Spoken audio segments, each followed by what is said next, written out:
Assalamualaikum warahmatullahi wabarakatuh. Hai anak-anak, kembali lagi dengan Miss Kiki.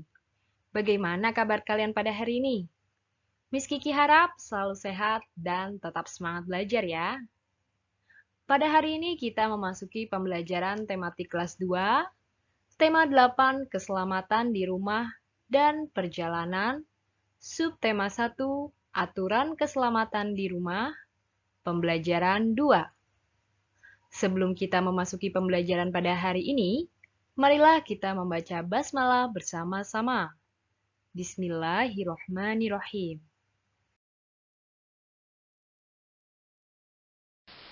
Don't forget to subscribe Kiki Kartika Saris channel. Happy watching and keep learning because knowledge is the key to power. Let's start to learn together.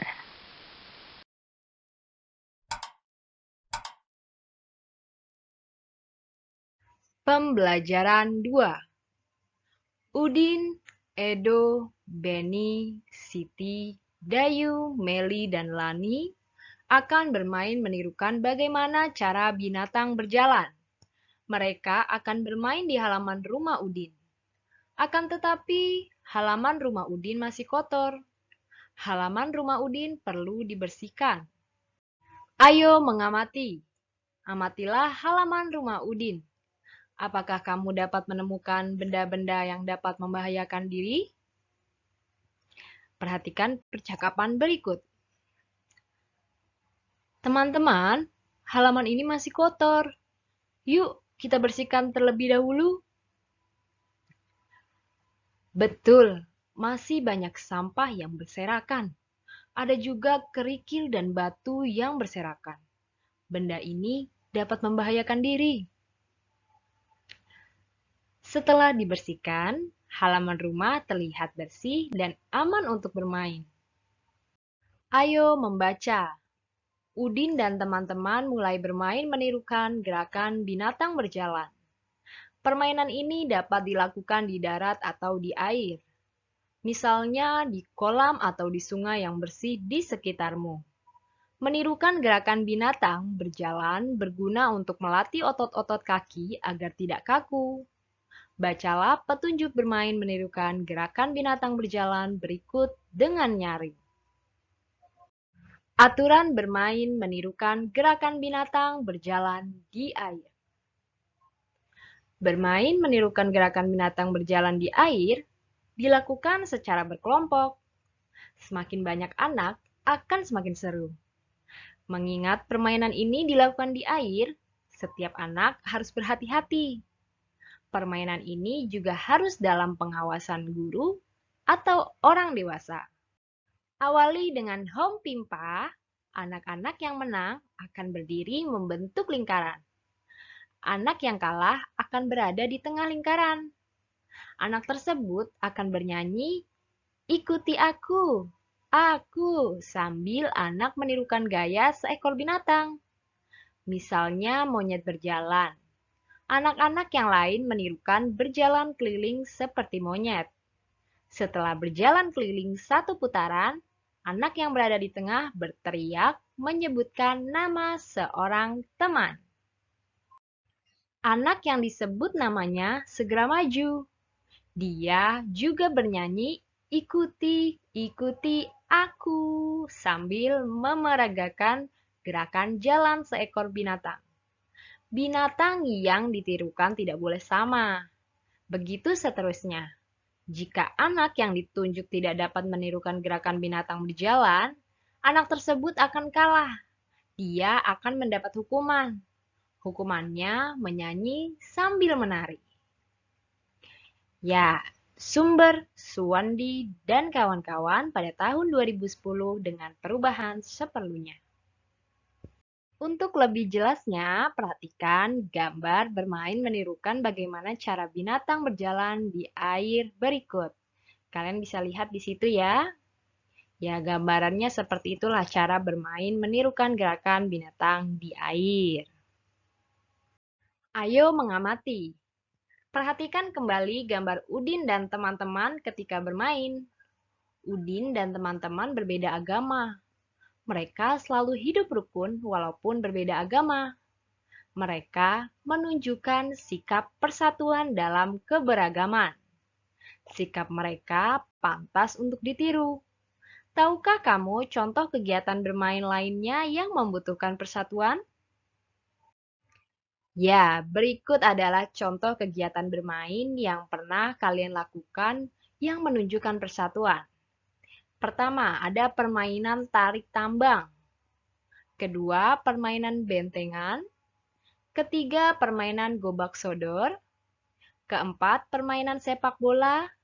Dan yang kelima, permainan kasti. Ayo bercerita. Sekarang, coba ceritakan salah satu kegiatan bermain yang pernah kamu lakukan. Perhatikan contoh berikut. Kalian sudah perhatikan gambarnya? Ya, sekarang coba kalian ceritakan dalam bentuk tulisan, seperti di sini contohnya. Aku dan teman-teman suka bermain sepak bola. Kami berbeda agama. Walaupun kami berbeda agama, kami tetap bermain bersama dan kompak. Kami juga saling mendukung dan tidak saling menyalahkan atau mengejek. Dengan sikap itu, kami dapat meraih kemenangan. Masih ingatkah kamu penggunaan huruf kapital? Ya, huruf kapital dikatakan juga sebagai huruf besar. Perhatikan penggunaan huruf kapital pada kalimat-kalimat berikut. Aku, Edo, Beni, Siti, Dayu, Meli, dan Lani akan bermain menirukan gerakan binatang berjalan di air. Jadi, dari kata Edo, Beni, Siti, Dayu, Meli, dan Lani selalu diawali dengan huruf kapital atau huruf besar. Setiap awal kata nama orang harus ditulis dengan huruf kapital. Ayo berdiskusi. Susunlah kata-kata berikut menjadi sebuah kalimat yang utuh. Nomor 1, di situ ada kata-kata yang berantakan ya. Ada tong, ada sampah, ada udin, ada memegang. Sekarang kita buat menjadi sebuah kalimat yang utuh. Kira-kira kata yang pertama apa ya?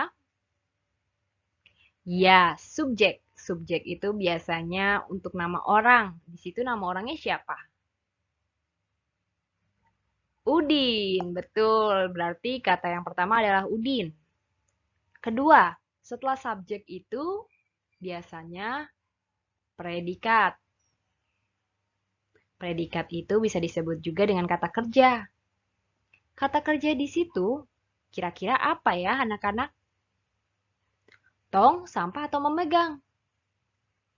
Ya, memegang.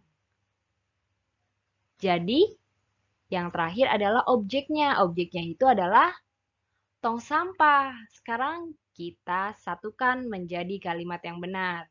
Tadi yang pertama Udin, kedua memegang, ketiga tong, dan keempat sampah. Jadi kalimatnya menjadi Udin memegang tong sampah. Paham ya? Dan jangan lupa, untuk kata Udin, nama orang itu harus diawali dengan huruf kapital dan diakhiri dengan tanda titik. Sekarang kalian coba kerjakan nomor 2, 3, 4, dan 5 pada halaman 18 ya. Selamat mengerjakan. Kegiatan bersama orang tua. Orang tua dalam membimbing anak menulis perlu memperhatikan penggunaan huruf kapital, terutama pada setiap awal kata nama orang. Jadi, tugas yang sebelumnya, kalian tuliskan kalimatnya di kolom pada halaman 19 ya. Di situ sudah disiapkan. Jangan lupa menggunakan huruf kapital pada awal kata atau nama orang dan diakhiri dengan tanda titik.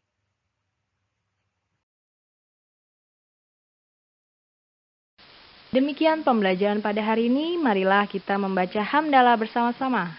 Alhamdulillahirobbilalamin. Semoga video ini dapat bermanfaat untuk kalian semua yang sedang belajar di rumah. Jaga kesehatan, tetap semangat belajar, dan jangan lupa sholat 5 waktunya.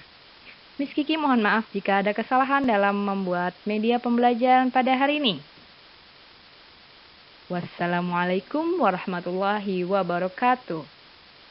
Sampai jumpa di pembelajaran selanjutnya ya. Goodbye.